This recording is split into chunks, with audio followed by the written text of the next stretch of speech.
I'm Don Mockles, and you are listening to Looking Up with Don.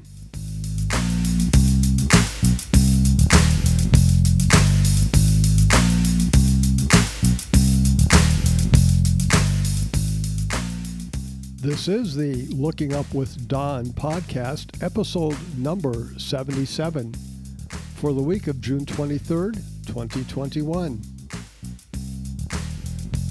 The related website for this podcast is donmacholtz.com. That is spelled DONMACHHOLZ.com. 2 H's. What's up in the sky this week? As our week begins on Wednesday, June 23rd, the moon is nearly full and up for the whole night. The moon is going to be full on Thursday, June 24th. This week, you will see the moon rising in your southeastern sky each evening. The full moon is opposite the sun in the sky, and with the sun far north as it was during the first day of summer last Sunday, that means the full moon is far south. By next Tuesday, June 29th, the moon will be 70% full and rising near local midnight. On June 28th and June 29th, the moon passes south of Saturn and Jupiter. Venus is that bright object in the western sky after sunset. It is more or less on the far side of the sun from us, 1.5 times farther from us as is the sun.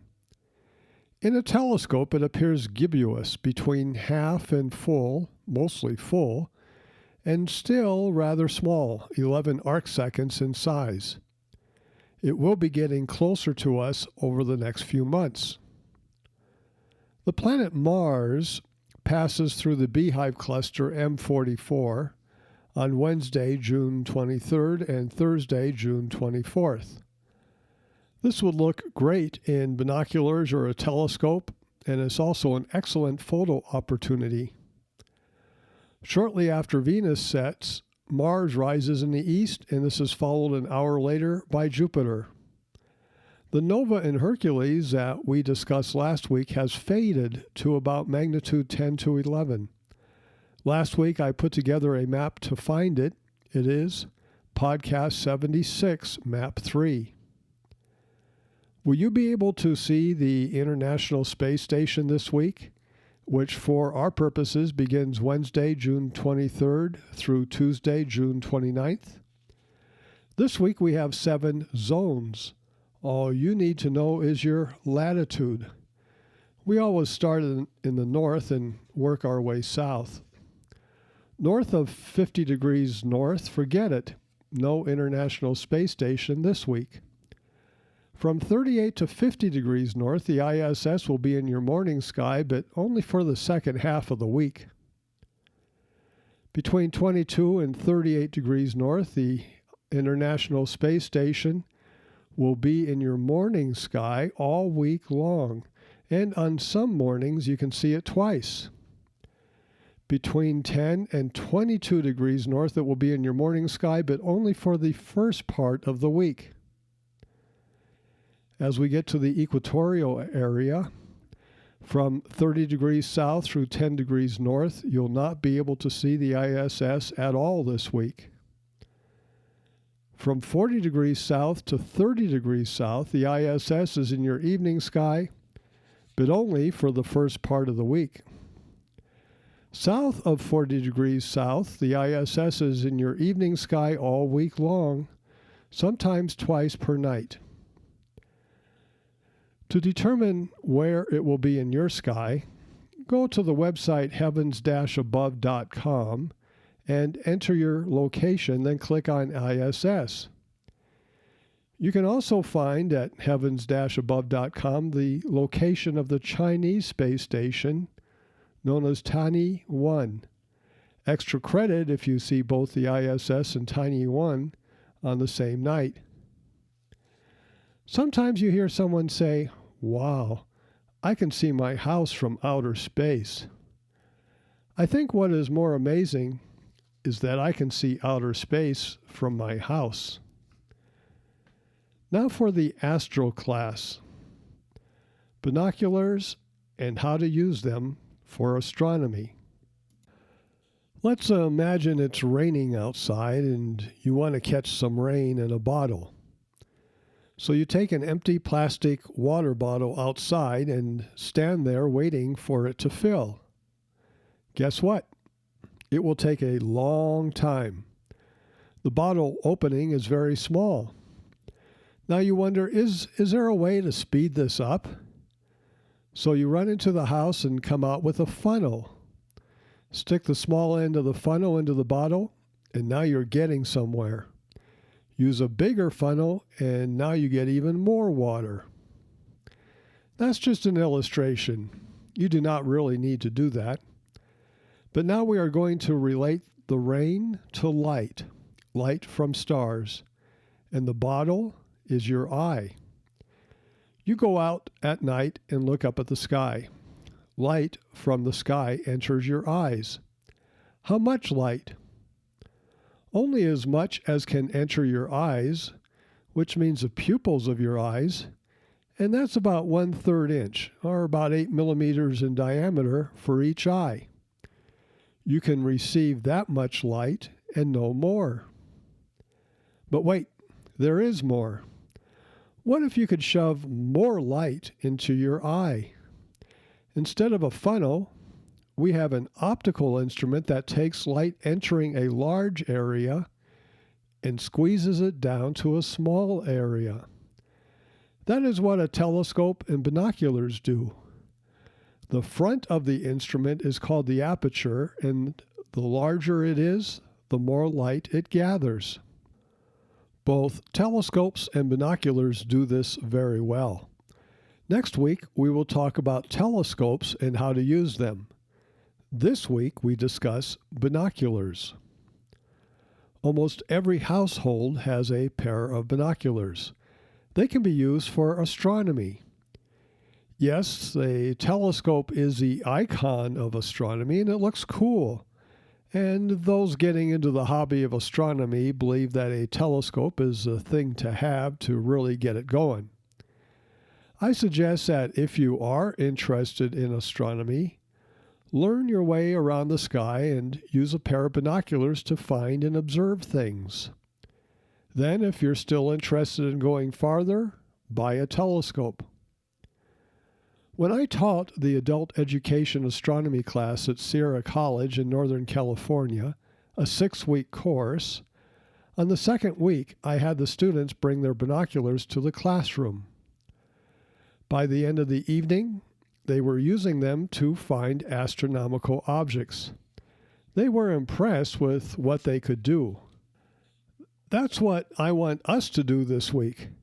I have prepared a map, Podcast 77, Map 3, of targets I want you to find with binoculars this week.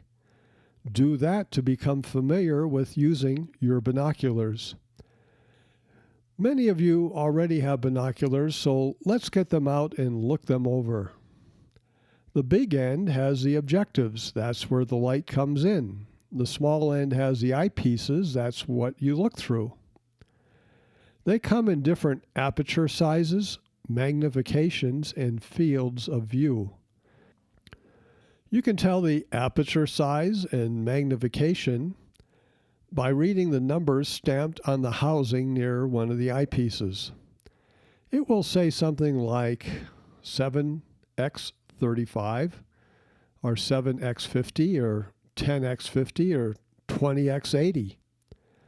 The first number indicates the magnification or power. Many binoculars are of 7 power, while some have 8, 10, 11, 15, or 20.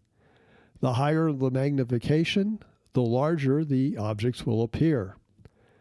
Now, the disadvantages of high magnification are a smaller field of view and a heavier instrument. The second number indicates the aperture, or lens size, in millimeters. Roughly 25 millimeters is equal to 1 inch. So 7x35s have front lenses about 1.5 inches across, while 7 by 50s have lenses 2 inches across, and 20 by 80s have front lenses more than 3 inches across. With a larger aperture, you can see fainter objects, but such binoculars are also heavier. You can also see fainter objects with 20 by 80 binoculars than with 7 by 35 binoculars.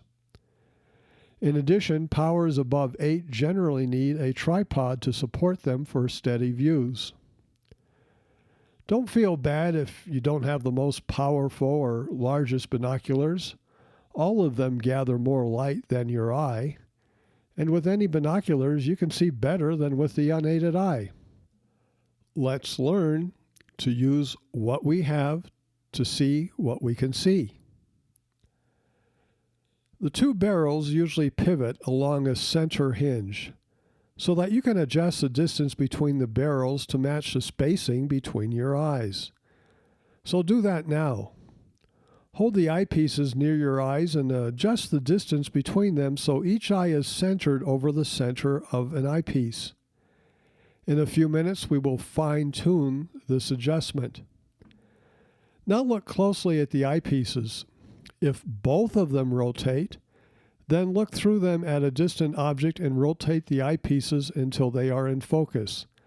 Most binoculars operate this way. If only one eyepiece rotates, for example, the right one, then your binocular should also have a thumb wheel on the central stem that adjusts both eyepieces. So this is how we're going to focus this type of binoculars. Look through the binoculars at a distant object and turn the thumb wheel on the central hinge until the left eye is in focus. Then rotate the right eyepiece until the right eye is focused. Now, to refocus on a closer object, you need only rotate the center thumb wheel to refocus. If you wear eyeglasses and do not have much astigmatism, remove your eyeglasses and refocus. This will allow you to see the whole field of view. I am nearsighted. I do not see distant objects well, beyond 7 inches, without wearing glasses. My corrective lenses are about a -5 diopters. With most of my binoculars, refocusing them does not quite bring things back into focus, so I am stuck with wearing glasses frequently. The eyepieces need to go in further than what the manufacturers allow. Now, fine-tune the hinge that adjusts the distance between the two eyepieces until the scene you are peering at merges into one image. If you are seeing double, then the barrels of the binoculars are not aligned with each other. They are in need of repair, and we'll cover that in a few minutes. It is important to hold the binoculars steady. A tripod does the job, but can make it difficult to move freely around the sky. They do make special tripods for binoculars which both hold steady and allow free movement to any part of the sky. For handheld binoculars, try holding them near the far end of the barrel near the objectives, and let the eyepieces gently rest on your eye sockets. Another way of handling binoculars is to rest your arms on the hood or roof of your vehicle, or if you are lying down looking more or less straight up, rest your arms on a pillow. If you wish to buy binoculars, make sure they can be returned if they fail your field test.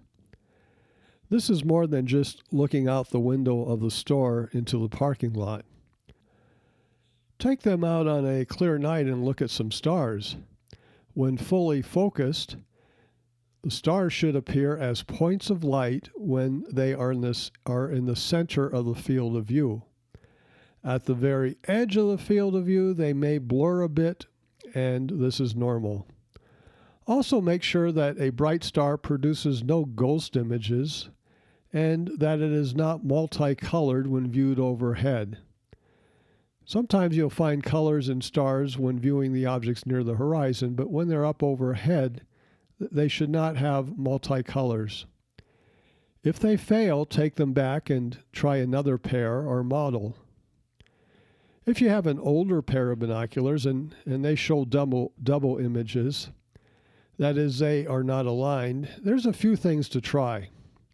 First, make sure the distance between the eyepieces is the same as the distance between your eyes.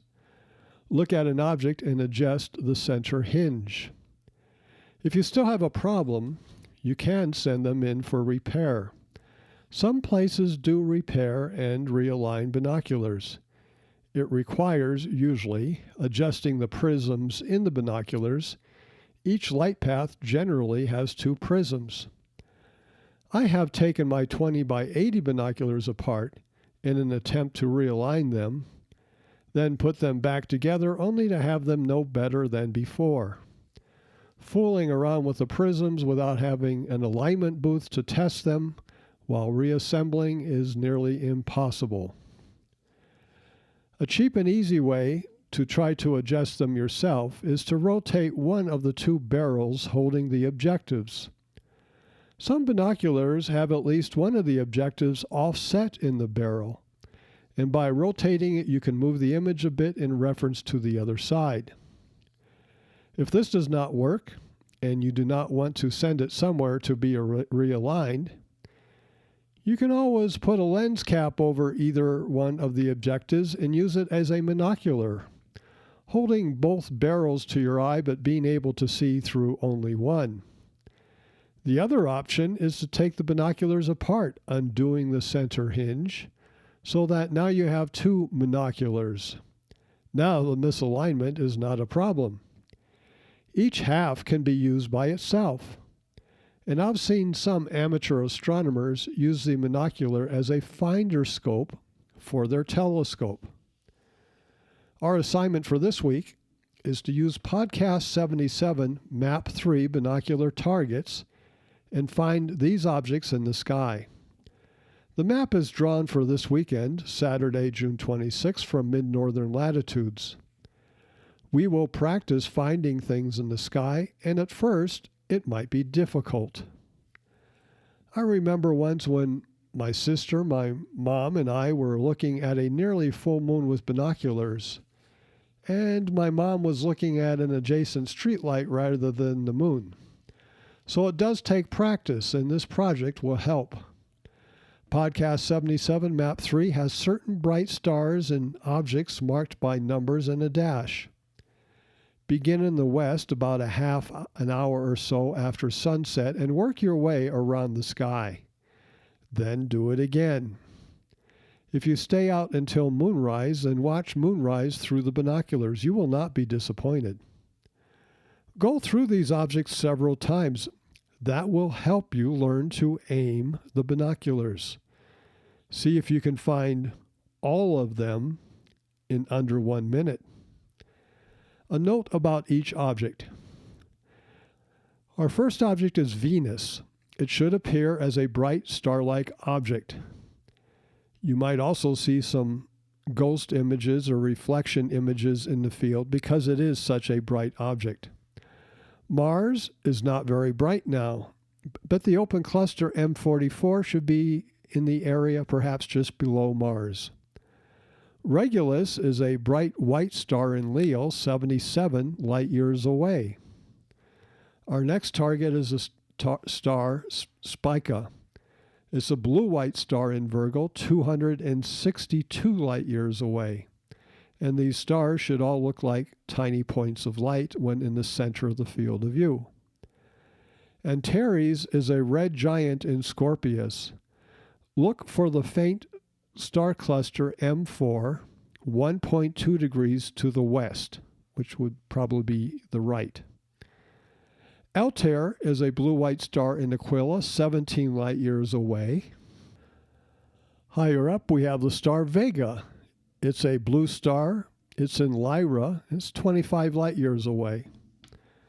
Deneb is one of the more distant bright stars. It's a blue star in Cygnus. It's 3,200 light-years away. Then we head north to Polaris, the North Star, 49th brightest star in the sky. It's not real bright, but it is the North Star, 430 light-years away. Now we're going to go to the middle star in the handle of the Big Dipper. It's actually a double star very close together. With your binoculars, hold very steady, you might be able to see 2 stars. Arcturus is a yellow star in Boötes. It's nearly overhead, and sometimes these objects overhead are hard to find in binoculars. Next, we have an open star cluster, M11. It will appear fuzzy in binoculars. You probably will not see the individual stars. Then we have M13, a globular star cluster. It's rather small in binoculars, and it will appear as an out-of-focus star. Finally, moon. Watch the moon rise through binoculars. Next week, I'll discuss telescopes and how to use them. To recap the podcast, what's up this coming week? The moon is full on Thursday, June 24th, and enters the morning sky. Mars passes through the open star cluster M44 on Wednesday, June 23rd. Become familiar with your binoculars and use them to find our binocular targets this week. You have been listening to Looking Up with Don, podcast episode number 77 for June 23rd, 2021. I'm Don Machholz. Once again, the related website for this podcast is donmachholz.com. That is spelled DONMACHHOLZ.com, 2 H's. That's where you will find the handouts. You can contact me at dontheastronomer@gmail.com. Once again, it's dontheastronomer@gmail.com. God willing and pod willing, I'll be back next week for another episode of Looking Up with Don. We will discuss what's up in the sky. We will talk about telescopes and how to use them. We will also observe some globular star clusters in our evening sky. All that and more. Thank you for listening. See the sky this week. I'll see you next week.